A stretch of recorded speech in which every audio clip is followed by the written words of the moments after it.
अस्सलाम वालेकुम। नुशीन scary stories में अपने सभी सुनने वालों को खुशामदीद कहती हूँ। उम्मीद करती हूँ आप सब लोग खैरियत से होंगे, जहाँ होंगे खुश होंगे और मेरे चैनल की खौफनाक कहानियों को बहुत ज्यादा मिस भी कर रहे होंगे। आज से इंशाल्लाह रेगुलर स्टोरीज आएंगी। आज आप लोगों के लिए मैं बहुत इंटरेस्टिंग हॉरर स्टोरी लाई हूँ जिसे आप लोग बहुत पसंद करेंगे।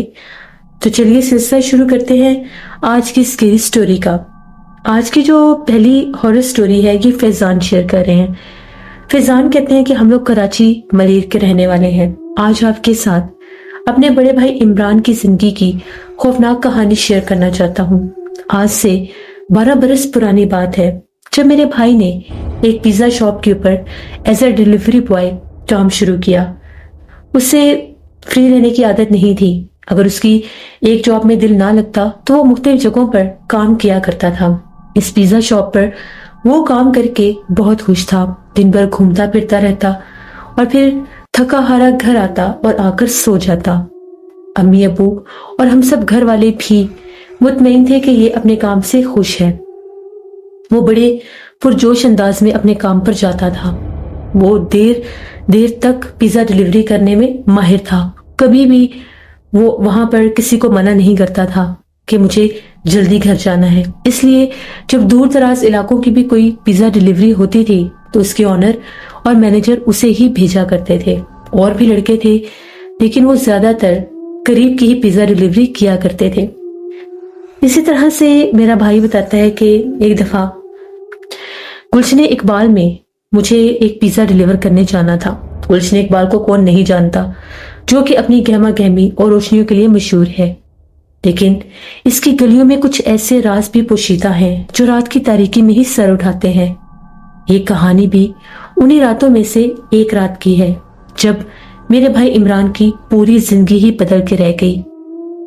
वो इतनी होलनाक रात थी।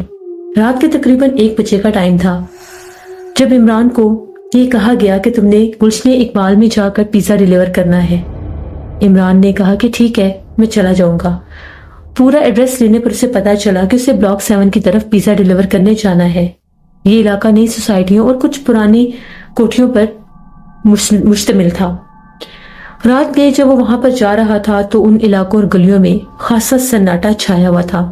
इमरान ने वहां पर जाने से पहले अपना गूगल मैप भी सेट कर लिया और लोकेशन भी लगा ली, मगर रास्ते में मोबाइल नेटवर्क इतना स्लो हो गया कि गूगल मैप जो था बिल्कुल भी काम नहीं कर रहा था और सिग्नल बिल्कुल वीक हो गए थे। इमरान को मेन एग्जैक्ट लोकेशन का पता नहीं लग रहा था। वो कभी एक गली में जाता तो कभी दूसरी गली में। इसी तरह से भटकता भटकता वो एक तारीक और सुनसान गली में मुड़ गया। इसे सामने एक पुरानी और वीरान कोठी नजर आई जिसकी खिड़कियां टूटी हुई थी और बाग में जैसे झाड़ियां उगी हुई हों। कोठी के मरकजी दरवाजे के पास इसे एक औरत खड़ी हुई नजर आई। इसका चेहरा चांदनी रात में भी धुंधला सा लग रहा था, जैसे कोई पर्दा हो, मगर इसकी आंखें गैर मामूली तौर पर चमक रही थीं। इमरान को लगा कि शायद ये वही घर है जहां पर मुझे पिज्जा डिलीवर करना है, इसीलिए यह खातून बाहर खड़ी है मेरे इंतजार में। उसने अपना मोटरसाइकिल आहिस्ता आहिस्ता उस घर की तरफ बढ़ाना शुरू कर दिया। वो बिल्कुल भी नहीं जानता था कि ये वो घर है या नहीं। इसने करीब जाकर पूछा, मैम आपका ऑर्डर है? जिस पर उसकी उस वक्त तक भी मेरे भाई की तरफ कमर थी।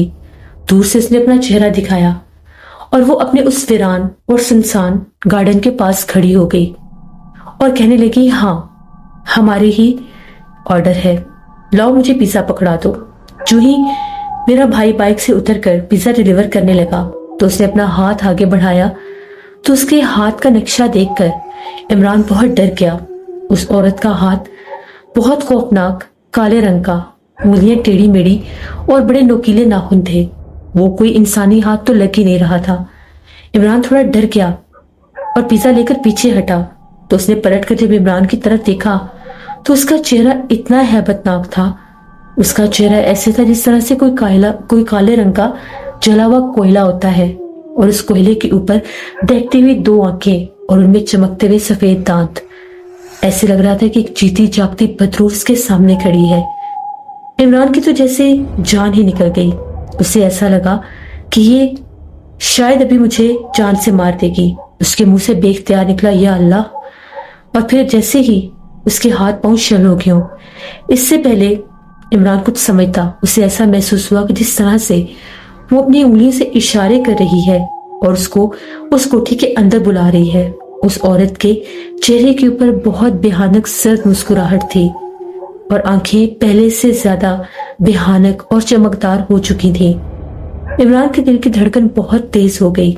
उसने पूरी ताकत को जमा किया और एक लम्हे की देर किए बिना पूरी ताकत से अपना मोटरसाइकिल स्टार्ट किया और वहां से भाग निकला। इसने पीछे मुड़कर भी नहीं देखा, बस तेजी से मोटरसाइकिल दौड़ाता रहा। लेकिन जैसे ही वो गली के मोड़ पर पहुंचा, इसे अपने पीछे किसी चीज के दौड़ने की आवाज सुनाई दी। एक बड़े काले रंग के कुत्ते के भागने की आवाज थी। वो कुत्ता जिसकी आंखें उस औरत की तरह सुर्ख अंगारों की तरह चमक रही थीं, इसका पीछा कर रहा था। इमरान ने जितनी तेज रफ्तार हो सकती थी मोटरसाइकिल को भगाया। काला कुत्ता मुसलसल इसके पीछे भागता आ रहा था। इसकी तेज सांसों की आवाज इमरान को अपने कानों में सुनाई दे रही थी।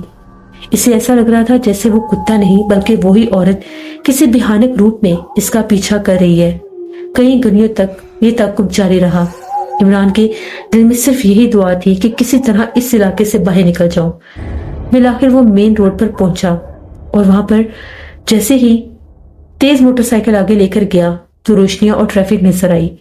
जैसे वो पुरहजूम सड़क पर आया, वो काला कुत्ता एक लम्हे में गायब हो गया। इमरान के पूरे जिस्म पर कपकपी तारी थी। उसने एक गहरा सांस लिया, कांपते हाथों के साथ पीछे पलट कर देखा। वो कुत्ता नहीं था। वो फौरन से अपनी पिज्जा शॉप पर वापस आया। उसकी ऐसी हालत देखकर उसका जो मैनेजर था वो डर गया और कहने लगा, इमरान खैरियत, तुम्हारे साथ क्या हो गया है? तुम इस हाल में हो? क्या तुम्हें किसी ने लूटने की कोशिश की है या तुम्हारा एक्सीडेंट हुआ है? इमरान के मुंह से एक लफ्ज भी नहीं निकल रहा था। तभी उन्हें दोबारा से उसी एड्रेस से कॉल रिसीव हुई जिनका ऑर्डर था और वो चिल्लाकर औरत ये कह रही थी कि हमें अभी तक हमारा पिज्जा नहीं मिला। लेकिन जैसे उसके मैनेजर ने इमरान से पूछा, उसकी हालत तो गैर थी और पिज्जा उसके पास था। तभी मैनेजर ने कहा कि माजरत ख्वाह है, हम आपको ऑर्डर डिलीवर नहीं कर सकते। हम लोगों का जो राइडर है उसका बाइक खराब हो गया है। उसने एक्सक्यूज करके उसी वक्त कॉल को कट कर दिया। इमरान को फौरन पानी पिलाया और इमरान से पूरी रुदात सुनी। इमरान ने अपना सारा हाल बताया तो मैनेजर भी बहुत ज्यादा डर गया। मैनेजर ने उसी वक्त इमरान मेरे भाई की हालत देखते हुए उसे छुट्टी दे दी। आज इमरान जब घर आया तो बड़ा चुप था, बड़ा खौफजदा था और शदीद बुखार में तप रहा था। अम्मी ने उसे खाने का पूछा तो उसने कहा, मुझे भूख नहीं है, मेरी तबीयत ठीक नहीं। अम्मी जब उसके पीछे कमरे में गई तो उसे बड़ा शदीद बुखार था। मैंने पहली बार भाई की ये हालत देखी थी। वो किसी से बिना बात किए ही सो गया। हमें लगा कि शायद दिन भर काम करता है इसलिए थक गया होगा। लेकिन अगली सुबह जब वो जागा तो मेरे भाई की पूरी जिंदगी जैसे बदल चुकी थी। उसकी जिंदगी में कुछ भी पहला नहीं रहा था। उसके चेहरे पर एक पुरसरार सा खौफ था। उसने अपने साथ होने वाला रात का सारा किस्सा हम सब घर वालों को बताया, जिसे सुनने के बाद हम लोगों के रोंगटे भी खड़े हो गए। अब्बू ने कहा कि इसको कुछ खिलाओ, इसको डॉक्टर के पास लेकर जाता हूँ। जो ही इसको डॉक्टर के पास लेकर गए, डॉक्टर ने चेक किया तो उसको 103 बुखार था। मेडिसिन दे दी गई। अब्बू से घर ले आए। मेडिसिन लेने के बाद वो अपने कमरे में सो रहा था कि दोपहर के टाइम उसकी चीखों पुकार शुरू हो गए। जब हम लोग उसके कमरे में गए तो वो चीख कर कह रहा था कि मुझे वो औरत डरा रही है। वो औरत और वो काला कुत्ता मुझे बार बार नजर आ रहे हैं। वो औरत अभी यहाँ पर बैठी हुई थी, मैंने खुद उसे देखा है। अम्मी ने कहा कि इस वक्त बहुत ज्यादा डरा हुआ है। उसी वक्त अम्मी ने मुझे कहा कि फैजान जल्दी से जाओ, मौलवी साहब को बुला कर लाओ। हमारे मोहल्ले में मस्जिद थी। मैं फौरन से भागा मौलवी साहब के पास गया। असर का टाइम होने वाला था। मौलवी साहब को सारी बात बताई तो मौलवी साहब ने कहा कि असर की नमाज के बाद मैं आपके घर आ जाऊंगा। मैं घर आकर सब घर वालों को ये बताया कि मौलवी साहब ने असर के बाद आना है। अब हम लोग असर की नमाज का इंतजार करने लगे। मेरे भाई इमरान की हालत बहुत सा खराब थी। खैर थोड़ी ही देर के बाद मौलवी साहब आए, दरवाजे पर दस्तक हुई। मौलवी साहब हमारे घर में दाखिल हुए और इमरान के पास आए। इमरान का हाल चाल पूछते। इससे पहले उसकी हालत खराब हो रही थी, उसकी आंखें सुर्ख हो रही थीं और चेहरा इस हद तक सख्त हो रहा था कि जिस तरह से उसे बहुत गुस्सा आ रहा है। मौलवी साहब ने पानी का ग्लास मांगा और पानी दम करने लगे और कुछ छींटे जैसे उन्होंने इमरान के चेहरे पर मारे। वो कुछ नॉर्मल होने लगा और चिल्लाने लगा और कहने लगा कि मुझे वो औरत बार बार नजर आ रही है। मौलवी साहब ने उसे दम करना शुरू कर दिया। उसे ऐसे जमाइयां आने लगी और उसकी आंखों से यूं पानी बह रहा था जैसे वो रो रहा है। मौलवी साहब ने बताया कि ये रात को जिस मखलूक के पास गया था, जिस मखलूक ने इस पर बसेरा करने की कोशिश की है, वो कोई चुड़ैल आफत थी जो वहां पर उस वीरान घर पर उसका साया था। रात के पिछले पहर में जब ये उस इलाके में गया तो उसने इसको रास्ता भटकाकर अपनी तरफ मुतवज्जो किया, क्योंकि ये मखलूकात इंसान के जिस्म पर बसेरा करती हैं। इसीलिए ये उसके बहुत करीब गया और उसने इस पर अपना बसेरा कर लिया। काले कुत्ते के रूप में वो ही इसके पीछे भाग रही थी। ये मखलूकात इसी तरह से अपना आप जाहिर करती हैं। आप लोगों को इमरान का ख्याल रखना होगा। मैं इस मखलूक को इससे पीछे नहीं हटा सकता। वक्ती तौर पर ये दम किया हुआ पानी है, इसको पिलाएं, लेकिन आप लोगों को किसी साहिब आमिल के पास जाना होगा। वो ही इस मखलूक को इसके जिस्म में आने से रोक सकते हैं। अगर इसका जल्दी इलाज ना किया गया तो वो मखलूक इसके जिस्म में भी हावी हो सकती है और इसको दौरे भी पड़ सकते हैं। ये सब सुनने के बाद हम लोग बहुत ज्यादा डर गए। अम्मी ने कहा अब्बू से कि जितनी जल्दी होता है किसी आमिल का पता करे, मेरे बेटे की हालत ठीक नहीं है। मेरा भाई बिल्कुल चुप कर गया। अभी तकरीबन एक दिन गुजरा था, कोई कुछ खा पी भी नहीं रहा था, हर वक्त कमरे में लेटा रहता था। कमरे की लाइट ऑफ करते थे तो चिल्लाने लग जाता था। इसी तरह से रात को उसके कमरे से ऐसे आवाजें आती थी कि जिस तरह से कोई सरगोशियां करता है। हम लोग जब जाकर देखते थे तो उसके कमरे में कोई भी नहीं होता था। पहले मैं उसके पास सोता था, लेकिन जब से वो उसकी तबीयत खराब हुई वो मुझे भी उस कमरे में सोने नहीं दे रहा था।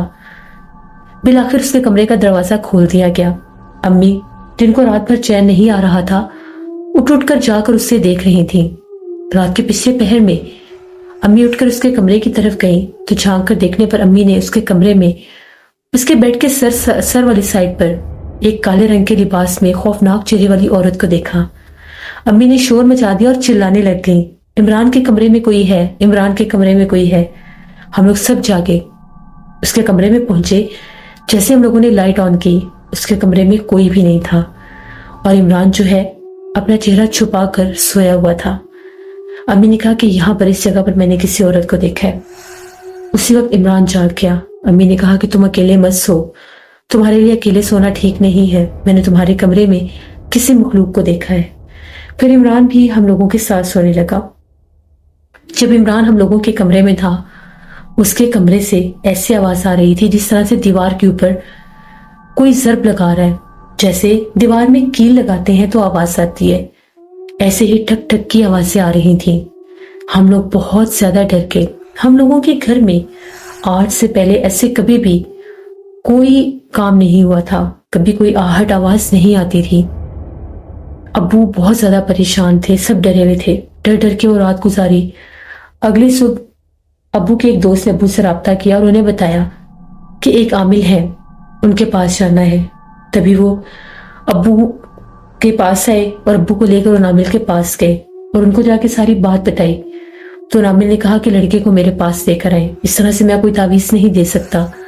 बड़ी मुश्किल से मेरे भाई को वहां पर लेकर गए। वो जाता ही नहीं था, कहता था मैंने नहीं जाना, चाहे जो कुछ मर्जी कर लो, मेरे ऊपर कोई साया नहीं है। मैं बस डर गया था।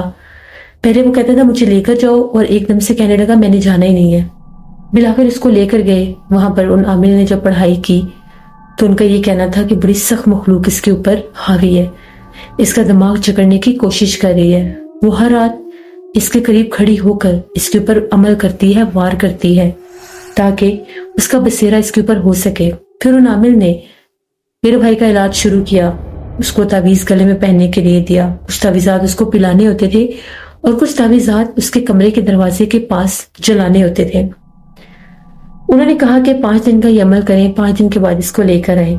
जब भी अम्मी उसके कमरे के दरवाजे के पास रात के वक्त वो तावीज़ात जलाती थी तो उसके कमरे से बहुत ज्यादा गंदी बदबू आने लगी। और उसी रात, ठीक रात के 1 बजे, हम लोगों के घर की छत के ऊपर किसी औरत के रोने की आवाजें आने लगी। 5 रात जब अम्मी ने लगातार वो तावीज़ उसके कमरे के दरवाजे में जलाया तो 5 रातों में वहां से उस औरत के रोने की आवाजें आती थी। हम लोगों ने जब ये बात आमिर को बताई तो आमिर ने कहा कि ये वही मखलूक है जो इसके पीछे लगी हुई है। अब आप लोगों ने ये तावीज़ इमरान के गले में डाल देना है। वो मखलूक यहाँ से चली जाएगी। फिर मेरे घर वाले वो तावीज़ वहां से लेकर आए और हम लोगों ने वो तावीज़ इमरान के गले में डाल लिया। इमरान भी हर रात डरता था और कहता था कि मुझे हर रात ख्वाब में वो औरत नजर आती है। मेरे भाई का तकरीबन 3 माह तक वहां पर इलाज होता रहा। इस दौरान भी बहुत से अमलियात हम लोगों ने किए, कभी नहर पर जाकर तो कभी कब्रिस्तान में कुछ चीजें फेंकनी होती थी, तब जाकर उस मखलूक मेरे भाई की जान छोड़ी। ये मेरे भाई की एक कहानी थी जो मैंने आपके साथ शेयर की। बहुत शुक्रिया फैजान आपका। जैसे बहुत से लोगों की जिंदगी में ऐसे हादसात हो जाते हैं, जिस तरह से चौकीदार होते हैं या फिर कोई रिक्शा ड्राइवर या ऐसे लोग जो देर रात के बाहर रहते हैं या अपने काम के सिलसिले में उन्हें ऐसी वीरान सुनसान जगहों पर जाना पड़ता है। फिर उनके साथ ऐसे मामलात अक्सर हो जाते हैं। अल्लाह से हमेशा रहम मांगना चाहिए। ये थी आज की नौशीन स्केरी स्टोरी की लेटेस्ट एपिसोड। कैसी लगी आप लोगों को जरूर बताइएगा। आप लोग भी अपनी हॉरर स्टोरीज शेयर कर सकते हैं डिस्क्रिप्शन बॉक्स में दिए गए ईमेल आईडी nushinmir57@gmail.com पर। इसके अलावा आप लोग मुझे कमेंट बॉक्स में भी स्टोरी शेयर कर सकते हैं। इंशाल्लाह परसों फिर मुलाकात होगी नौशीन स्केरी स्टोरी की किसी नए एपिसोड में। जहां रहे खुश रहे। Thank you for listening my stories. Stay tune. Allah Hafiz.